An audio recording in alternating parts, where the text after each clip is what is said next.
Click করুন অ্যাপের bell আইকনে আর সাবস্ক্রাইব করুন এবিপি আনন্দ। সব সময় থাকুন খবরে। দুষ্কৃতী তাণ্ডব, প্রতিবাদ করায় ক্যান্সার আক্রান্তকে মার। হাওড়ার বৈষ্ণব মল্লিক লেনে ক্যান্সার আক্রান্তকে মার, বাড়ির সামনে বাইক সারানোর গ্যারেজ করতে দেওয়ার দাবি, আপত্তি করায় হামলা, ক্যান্সার আক্রান্তকে বেধড়ক মারধর করা হয়।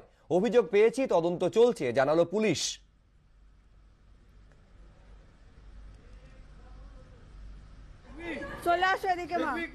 তো এবার কালকে এর আগেও একদিন হয়েছে, সেদিনকেও পুলিশ এসেছিল। পুলিশ বলে গেছে যে এখানে এ করা যায় না, দোকান করা যায় না, এখানে দোকান করবে না, তো চলে গেল। কালকে এবার এসে আমার বড় ওপরেই ছিল, তো ডেকে দিয়েছি, এবার কথা বলতে যে ওখানে দোকান করতে দেবো। তো আমার বড় বলছে যে না, ওখানে দোকান করতে দেওয়া হবে না, তুই অন্য জায়গায় দোকান কর, আমার বাড়ির এতে নিচে আমি দোকান করতে দেবো না।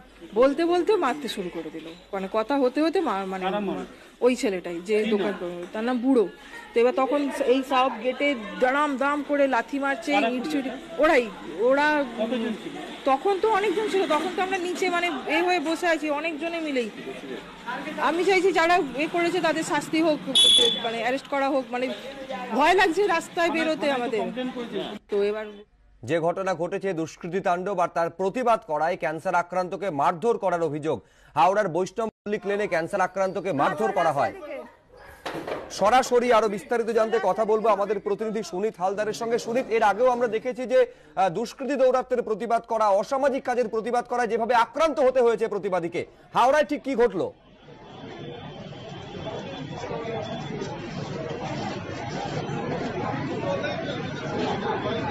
দেখো সুব্রজিৎ, গতকাল রাত্রি 9টা নাগাদ হাওড়া থানার অন্তর্গত বৈষ্ণব মল্লিক লেনে এক ক্যান্সার আক্রান্ত রোগীর পরিবারের ওপর ব্যাপক হামলা চলে।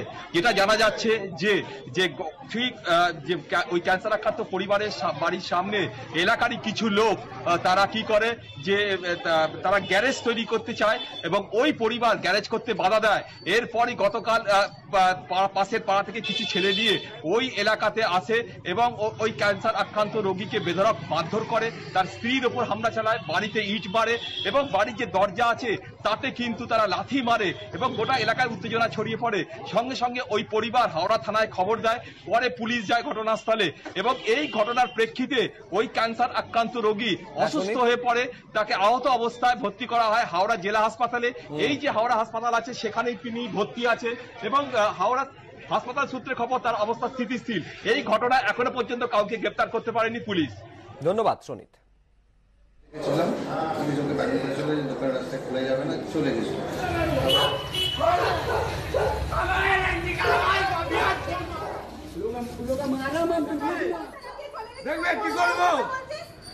চলে আসো এদিকে, চলে আসো এদিকে। পুলিশ ডেকেছিলাম।